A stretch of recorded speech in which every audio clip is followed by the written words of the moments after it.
chamar. Bueno, pero no instituto está facendo unha labor moi importante, porque eu acudín a varios actos que organizaron, e os rapaces escoitan con atención, e penso que cada vez son máis conscientes do tema. Tampouco ahora podemos rechazar o que temos é o que hai.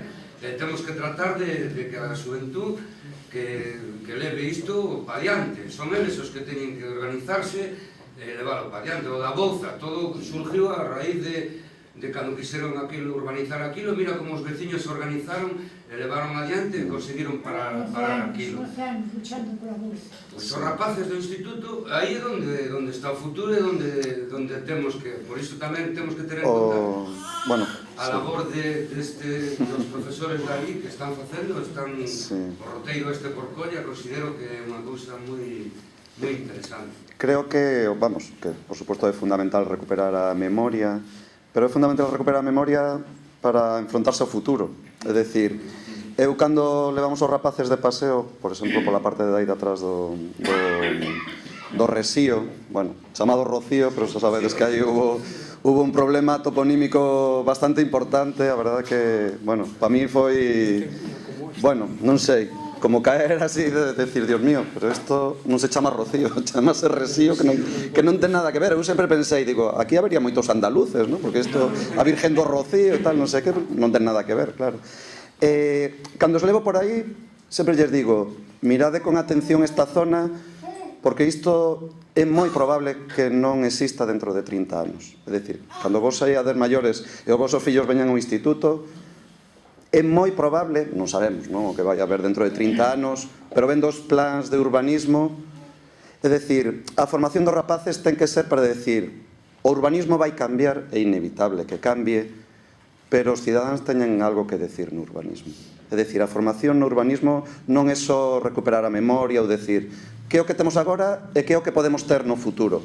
Podemos ter cousas mellores, cousas peores ou cousas distintas, pero os cidadáns terán que opinar, decir, queremos espazos verdes, non queremos espazos verdes, non? O máis lamentable hoxe en día dos rapaces, por exemplo, é que os seus espacios públicos sexan os centros comerciais. O digo como tempo de vida, non? Os rapaces están metidos nos centros comerciais e ese é o seu espacio público. Porque non nos enganemos. Onde están os espacios públicos cando chove? Pois non hai. Non hai espacios públicos cando chove. Cando era pequeno vivía aí na rúa Lalín e xogábamos na parte de abaixo, pero agora se foron pechando para facer trasteiros, lógico porque non había trasteiros, pero cando eu era pequeno xogábamos ali o fútbol, aínda que chovese, porque estábamos a cuberto. É preparar o futuro, o tema de formar os rapaces. De todos xeitos, falando da recuperación da memoria, este ano temos pensado seguir traballando o tema dos lavadoiros e das lavandeiras. Entón, estades todos invitados a participar no que en algún momento faremos, máis ben de cara a maio seguramente, de facer algún percorrido polos lavadoiros, recuperar un pouco a memoria, en especial das mulleres que iban a lavar, non? Non recuperar por recuperar, senón decir, antes había estas situacións, agora temos situacións novas, pero tamén son situacións nas que os cidadáns teñen algo que decir. Decir, por exemplo, como é posible que hoxe en día a moita xente que están nunhas situacións económicas tan deplorables de non ter nin siquiera unha lavadora, a mellor na casa, xente que se lle estropea a lavadora non ten cartos para arranxar a lavadora. Ese é un pouco o noso objetivo no roteiro. Eu é que nos vosos relatos que somos novos no barrio, acabamos de vivir para aquí, e hai unha cousa que me chama moito a atención nos vosos relatos e é a tremenda velocidade co que ao parecer sucedeu todo, non? É dicir, falades de que de repente viñeron as máquinas, foi así. Como vivistes eso vos? Que foi un trauma, que foi terrible. Foi terrible, pois a xente, uns morrendo, outros chorando e outros desesperándose, e outros intentando loitar contra nada, porque era imposible, que non se podía. Entón foron as máquinas que chegaron e arrasaron, e que foi así. É que foi así, non houve aviso. é que foi así, foi A xente non sabía o que estaba pasando no barrio. sabíamos o que estaba pasando, pero foi unha cousa, é dicir, foi repentino, é dicir, o que decía ela, pode ser que alguén o supera, no barrio non o sabíamos. De pronto viñeron as expropiacións, que vais facer un polígono, primeiro iba a ser de aquí para lá, ahora vai ser de lá para cá, e punto. E logo veñen as expropiacións, e veñen as máquinas, e acabouse. É que foi así, foi repentino. Naqueles anos eu era un rapaz, pero me poño na situación que era na época negra do franquismo, entende, nos anos 60, non había ningún tipo de organización. Había resistencia, por exemplo, nas fábricas así que conocían as loitas, pero que no barrio non había unha tradición de... O único que había era a hermandade de agricultores que decía pura, pero claro, estaba tomada polos falangistas, isos estaban a favor de levar adiante as expropiacións, entendes? Entonces non hubo unha organización aí que os veciños, como hoxe en día unha asociación de veciños ou tal, entende? Foi traer as máquinas e que non te podías mover. Me imagino que non te podías mover porque en canto te moveras che levaban a un cuartelino de bouzas e che daban unha tunda. Pero que contou ela, así que desposaban. Eso claramente cal era a situación, era así. E logo indefensión, porque eu recordo que meu avó tiña contratado un abogado, en fin, non vou dicir o nome, pero... E en Pontevedra paraban todo. Había ali persoas que toda esa documentación e todo, ainda teño na casa documentos dos pagos, todas esas cousas, e era unha indefensión porque ainda que ti contratabas un abogado para defender, o sistema non deixaba que iso sucedese, non? E foi tremendo, como decía Marisa, foi unha ruptura instantánea, non deu tempo nin daba tempo, nin podías facer nada. Poderíades precisar un pouco máis os anos, porque eu atopei unha noticia do Faro de Vigo que fala dunha exposición dunha maqueta do polígono de Colla, que iba a ser moito progreso, e o ano é o 57. Por eso digo... O 57 sería un estudio, unha maqueta. Un primeiro estudio, digo porque en ese momento a vos avisaronvos de algo de que iba a suceder? Non. Antes falaron dos SDU, que se enteraron por un periódico. Do povo gallego, non? Preguntabas para qué, porque o Marín, que estaba en vías a obras, un dos que viña ali era veciño. Eu dixen, pero que dices que así tardaron tanto a pagar, porque algunos viñen metros de máis, outros de menos, de que en este campo, de fulano, outro. Non se dicían ao dueño, ven aquí que nada. Aparecían xa medir, preguntabas para qué, que tampouco podías dejaros entrar na casa, sin orden judicial, pero non podías falar nada. Pois fai 50 anos que... 51 anos, non? Teño 9 anos, teño 59, cumplimos onte, e o mismo día do meu cumpleanos nos fomos para Pelallos, que meu avó fixo ali unha casa nun terreno que lle quedou ali, 51 anos. E outra pregunta así que estabas a falar ao principio, se cando tiñades que ir a Vigo, en realidade a conexión supoño que sería Tomás Alonso por abaixo, porque as cocheiras era o tranvía, pero digo que as cocheiras facían de tapón o que agora o curso natural de subida, non? Por esta zona nos collemos o tranvía na Florida. Na Florida aquí, vale, pero non abaixo. Es que vivían en Colla de abaixo. Claro, para abaixo sí, claro. Claro, por eso decía. Servíamonos por fora. Íbamos a Bouzas tamén. Por a Raposa. Por a Raposa, baixábamos Sí, por a por Raposa. Pero nosos desta zona máis baixo. Sí, tamén. Pero yo le quería contestar, no sé cómo te llamas. Antonio. Victoria. Pues aquí hubo una familia que, bueno, aquí hubo varias familias que tenían realmente eran pudientes, ¿no? Y hubo gente que llevó los pleitos a Madrid, incluso obligaron, de cierta manera, estoy hablando de los Maya, a mí esto me lo contó Marisa Mayo, la familia de ella, incluso que fletaron una avioneta del Ministerio de Vivienda para que vieran esto, porque ¿qué decían en Madrid? Decían que esto era chabolismo. Decían que esto que era chabolismo. Se pensaban que era el pozo del tío Raimundo, Vallejo, y vinieron los del ministerio y dieron una vuelta en la avioneta y vieron, pues decidieron que Colla que era chabolismo, que eran chabolas, cuando realmente aquí no eran chabolas. Había casas, yo no sé si visteis la foto, había casas importantes, había bastantes habitantes, bastantes familias, y ya te digo, teníamos una economía entre que trabajábamos en los astilleros y luego el campo, la agricultura, el mar, había muchos marineros. Oyes, había no digamos riqueza, pero para aquella época la gente subsistía y la gente vivía. Y había progreso. Lo que pasa es que el entendimiento del progreso es a lo que iba yo. El progreso, al final no está el progreso. No está el progreso. No sé si me expliqué bien.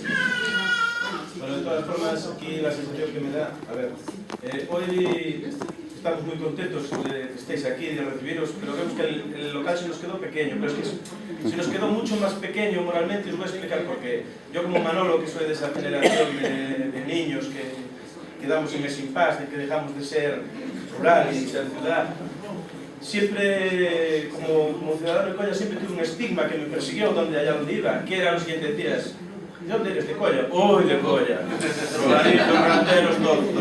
Sí. Entonces, el escuchar estas vivencias, todas que tenéis vosotros, viene a demostrar que yo no mentía ni que estaba loco, porque se quedaban mirando para mí perplejo, de tal, que sí existía ese Colla. También pienso que hay un desconocimiento de una cosa, que es que el progreso que fue que viniera la fábrica de Citroën con todas sus cosas en contra, pero bueno, es una industria que está ahí, que puja, ¿no? Que quien pagó el precio para que se viniera aquí fue nuestro barrio. Pero eso es algo como desconocido. Hoy tú si vas para otra zona de Vigo y le hablas de que Citroën está ahí, dicen que qué maravilla, Citroën ahí genera puestos de trabajo y tal. Pero nadie es consciente que ese precio que se tuvo que pagar tenía nombre y era Colla. Y perdimos eso. Por otro lado, es bonito que se tenga ese sentimiento más que diría yo de pueblo, diría de familia, ¿no? Porque sí, es cierto que aquí cuando un niño podía estar jugando en la calle, le pasaba algo y cualquier vecino lo socorría porque era el hijo de fulanita o de fulanito, ya todos nos conocíamos, ¿no? Eso es bonito. Y los edificios vinieron a matar eso, porque efectivamente hoy en un edificio no nos conocemos a veces. Entonces, lo que sí tenemos la obligación moral, las generaciones más jóvenes, es de volverle a transmitir a los que vengan detrás que Colla no es un sitio marginal, es un sitio del que sentirse orgullosos, que pagó un precio en esta ciudad para que hubiera un progreso. Unas veces no todo lo bueno que debiera, pero sí está ahí. Y que viven en un sitio especial. Y que eso hay que recuperarlo. Y que hay muchas cosas que mejorar. Y que muchas de las cosas que hay que mejorar vienen de esas cosas que se hicieron mal en esa época. Pero que siempre se está a tiempo. Y se hace con conocimiento de este pasado tan bonito que estáis dejando aquí constancia muchos de vosotros, transmitiéndose a los que vienen detrás y hacerles sentir que están en un sitio especial, pero que es su casa. Porque una gran laguna que hemos tenido siempre, cuando Manuel y yo estábamos en clase y muchos de nuestros compañeros venían de otros sitios, es que no se sentían de aquí. Y entonces estas cosas, de alguna manera, no les preocupaban y crecieron un poquito con eso. Pues ese sentimiento es el que hay que transmitir, que son de aquí, que son de la casa. Hayan nacido en Colla o no hayan nacido en Colla. Y que hay que empujar por lo nuestro. Por eso tenemos la obligación de hacerles conocer esto todo. Que no vinieron a vivir a un sitio marginal, que vinieron a vivir a un sitio especial, que es Colla. E, bueno, só es eso. Eu creo que en ese sentido o traballo que facemos no Instituto co Roteiro, eu os podo contar é a experiencia. Levamos xa 3 anos facendo as saídas cos rapaces, e a mí o que máis penso que o que os podo aportar é o que dixeches ti. Como unha vez que ti lles explicas toda esta historia, recolles todas estas experiencias e lle transmites a eles pois como o que pasou ou como loitou a xente, e incluso pois lle explicas o urbanismo, lles faz reflexionar sobre o espazo. O máis satisfactorio de todo isto é como eles rematan ese día, esas 2 horas que saímos logo do recreo, que paseamos, que lle explicamos, e terminan dándote un aplauso. porque de repente eles se dan conta de outra realidade completamente distinta. E claro, para mí como enseñante, imagínate, eu me vou para casa encantada, claro, evidentemente, porque para iso fixemos o traballo. Eu a primeira vez que estando na sala do profesorado, porque eu non son nin de Vigo, eu digo sempre que como buena viguesa son de Ourense. Entón, claro, pois a primeira vez que na sala do profesorado do instituto, cando cheguei fai anos, escoitei esta historia que vos contades a Joaquín, o cura que estaba ali de mestre, dixen, esta é unha historia que hai que contar, e en eso consiste o noso traballo, o roteiro, recoller esa historia dende a historia antigua que aquí Eduardo aportou e axudou moitísimo ata a actualidade, e de algún xeito o que pretendemos co traballo é iso, pois que os rapaces e as rapazas se sentan de aquí e que eles construan a súa identidade aquí e se sintan orgullosos e pasamos por todas as etapas, as boas e as malas, claro, evidentemente, por todas, pero eles rematan dando un aplauso, se sinten, de repente poñen en valor eso que sempre escoitaron, eres de Colla, e de repente se dan conta de que viven en un espacio privilexiado, con unha historia riquísima. Foto do cartaz para das obras do campo. Igual non é moi coñecida, pero cando se quiso facer bueno, os que estáis aquí, sí, cando se quiso facer o hipermercado, hubo movimentos por parte da veciñanza para intentar que non fora para adiante, non? Aí o temos. Logo máis tarde foi a historia da Bouza, na que sí, por sorte, como dicía Cura, 12 ou 8 anos máis, lograron salvar ese espacio para o disfrute e uso da xente do barrio, non só do barrio. E a historia, como sabemos, a de hai 40 anos, pero tamén a de hai 2 días. Hai 2 días, eso que falaba Dani do tema de urbanismo, se está o barrio, a foto non a podemos ter sempre fixa, senón que se vai mudando, hai 2 días, sen permiso ou sen opinión da xente do barrio, comezaron as obras na rotonda de Castelao, na que están quitando todo, bueno, matando seres vivos, ¿no? Matando toda a vegetación que hai ali, porque, polo que sabemos na prensa, porque non sabemos, ninguén coñece que aparecer aquí ninguén do Concello para dicir que se quere meter un barco bastante grande nunha rotonda que ten un coste moi elevado, a prensa fala de 300.000 euros en meter un barco, Bernardo Pajeme aí. Digo, ¿En dónde? ¿En qué rotonda? Na rotonda normal. La de acá. Digo que o futuro... O barco de Champions.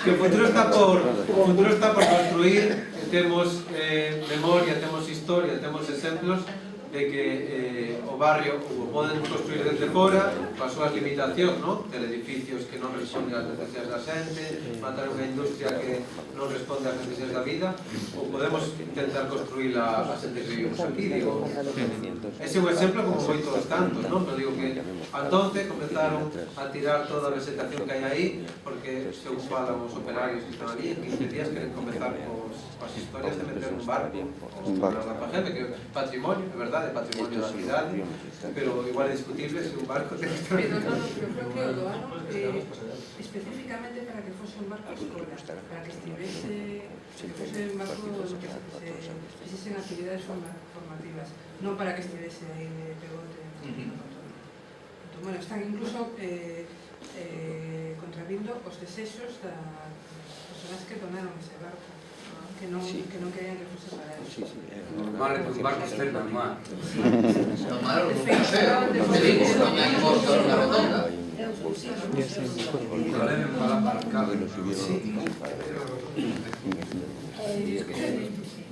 Bueno, boas tardes a todos e a todas.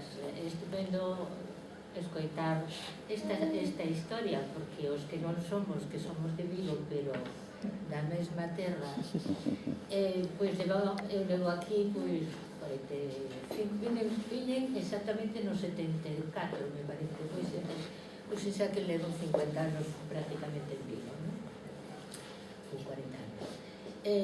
Para min, Colla vivo na Florida, por lo tanto correspóndeme este barrio, sempre foi un barrio moi querido. E ademais eu diría que é o millorciño de todo Vigo. Sí. E pola súa amplitude, por todo o que contén é un millorciño. E eu proporía que, aparte de ter unha historia que hai que recuperar, por suposto, escribir, gravar, filmar, o que se queira, hai que intentar mellorarlo. Pero a mellora solo se pode conseguir si a veciñanza se une para impedir e para pedir e para propoñer cousas aceitadas ao entorno no que vivimos, para mellorar. Porque o normal é que a xente que nos dirixe decide sin consultar. E ninguén ten a facultade divina de acertar en todo o que decide. Desgraciadamente desacertanse moitas cousas, non? Entonces, creo que o goberno municipal debería contar con un consello social de participación cidadá.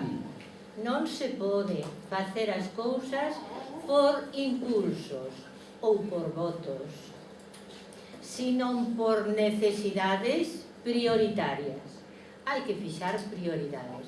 Eu non sei, sinto unha certa curiosidade como impactou en Colla o cambio de árbores, a corta de árbores, si está a veciñanza satisfeita, si foi a petición da veciñanza, que pasou para que houbera todo ese recortado de árbores vivas, algunhas en malas condicións que, por suposto, non se recollen, pero si se consultou, si se viu algo, ou simplemente a alguén se lle ocurriu na súa mente divina transformar o lugar. Quen di isto di o meu plantexamento, que coñezo un pouco o funcionamento interno do Concello, é que non se debía consentir que calquera actuación non tivera un consello social, un consello cidadán, que aportara, que se lle explicara, porque a veces tampouco os veciños sabemos ben o conveniente, o necesario, pero tamén hai que atender ao que nos poden propoñer.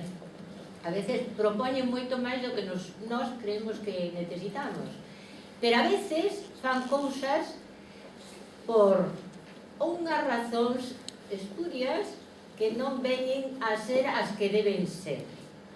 Para min o barrio de Colla, que lle chamo sempre, no que traballei como profesora tamén durante moitísimos anos no Chouzo e tamén no Politécnico, e, bueno, estive na Consellería de Educación no ano 2007-2011, coñezo moi ben todo o que é a parte educativa da cidade.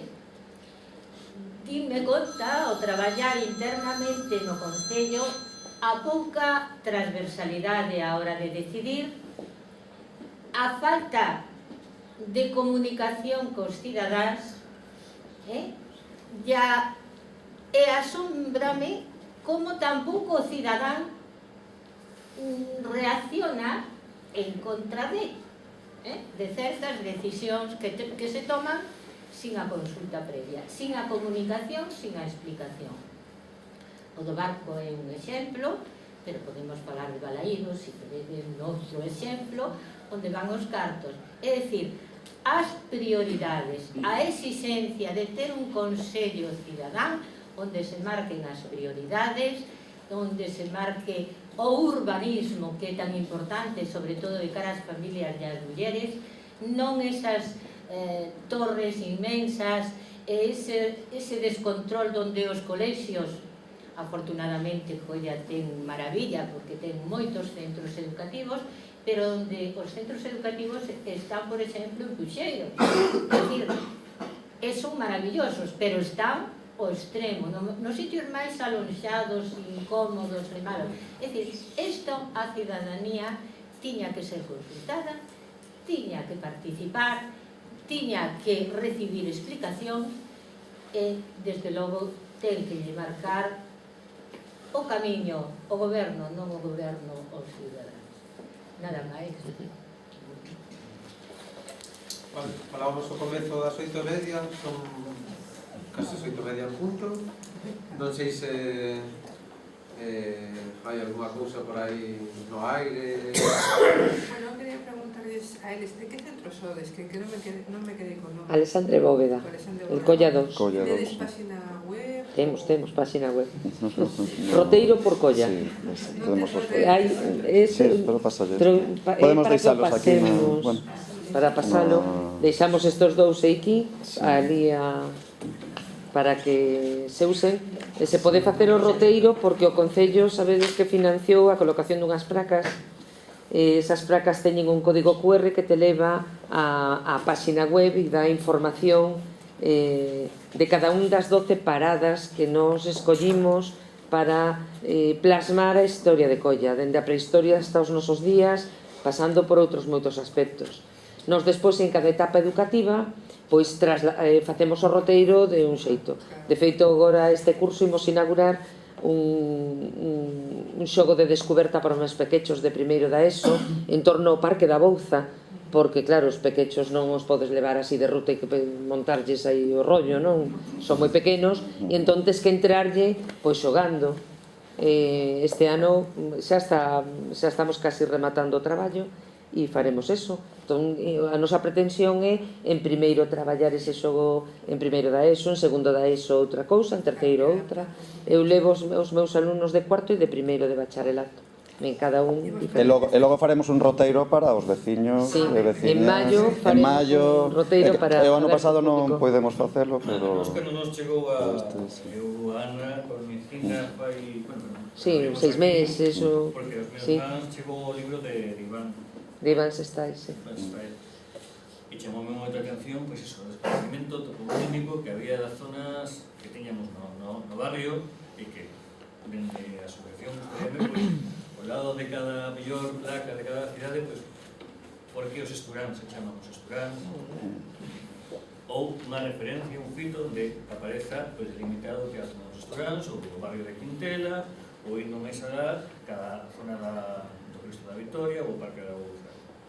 E botei en falta o ano pasado ese roteiro que tiñamos pois, os veciños, que a forma que temos nós como viandantes de coñecer o barrio. Nos o coñecemos a Colla como un lugar de paso, que vai de Travesa a Santa Samil e que nos leva pois, todos os domingos pola mañá ou quen pode todos os días a camiñar como paso. E nos queremos que Colla sexa un sitio para quedarse, para disfrutar, para ter un momento de ocio alternativo, que podamos disfrutar das plazas outra vez, da Fraga da Bouza, e non pois, recurrir, como dicía antes Dani, a eses espacios dos centros comerciais que non deixan de ser algo totalmente artificial e que estou segurísimo que a miña filla, que está aquí, non o disfruta como disfrutei eu, pois saindo a calle na rúa da Lin, onde eu tamén vivía, ou agora neste barrio. Vale, pues nada, gracias a todas as persoas que estamos aquí. Diego, la información como la vai recabando? Nos fixemos primeiro un traballo os profesores.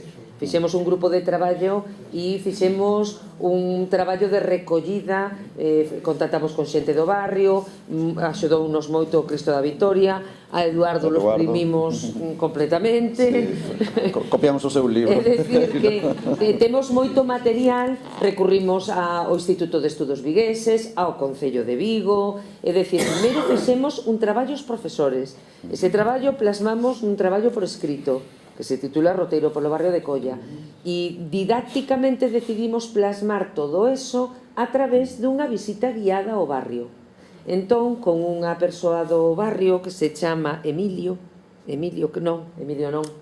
Hai Alfonso, el presidente da Comisión de Festas, fixemos un día, saímos con el e mostrounos e diseñamos a ruta, e en cada unha zona da ruta decidimos plasmar os coñecementos dese traballo.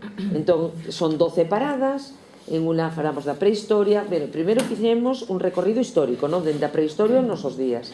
Falamos tamén da reconversión industrial e da droga e do mal fario que ten o barrio en ese sentido. Falamos dos deportes, o tema da petanca, o 6 do Nadal, que é un referente moi importante para o barrio. É dicir, que escollimos así varias cousas e as trasladamos, pero primeiro fixemos nós, os profes, un traballo escrito, dividímonos o traballo e fixemos un traballo de investigación axudado por esa xente. E dende logo, outra cousa importante aquí é Dani Millor, que é o tecnólogo, que a páxina permite a participación, porque nós non queremos que isto sexa un traballo pechado. De feito, claro, podémonos equivocar, é dicir, esta é unha visión de xente que eu non nacín aquí, non? Entón, é un chamamento tamén para que aportedes cousas ao roteiro, se poden subir cousas, ou incluso vía correo electrónico decir, mira, isto está mal, o que decides aquí está mal, isto non é certo, foi de outro, porque claro, nós...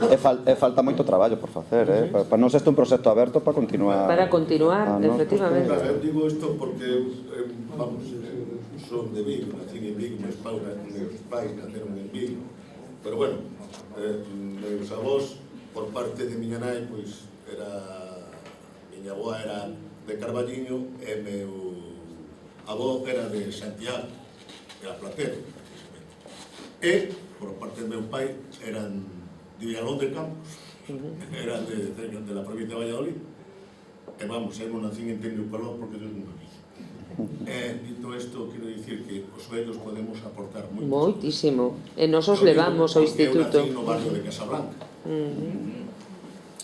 Desapareceron moitas cousas no barrio de Casablanca. Hoxe dices a moita xente onde estaba a casa de Núñez, de Méndez Núñez e non lo sabe. Hoy le dices a mucha gente donde pasaban grandes temporadas Concepción Arenal, en el campo de Carañanes, que no creo que lo conozca mucha gente.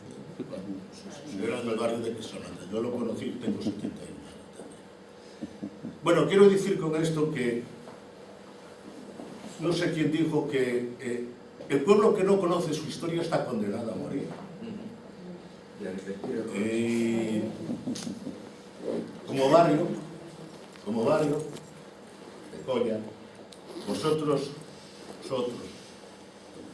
como las tribus, como en el Amazonas, las tribus conocían su historia a través de los viejos y venía de padres a hijos y todas estas cosas. Entonces, aprovechar que todavía quedan personas longevas y sacarle todo el jugo que podáis, para que Colla tenga su historia. Nada más.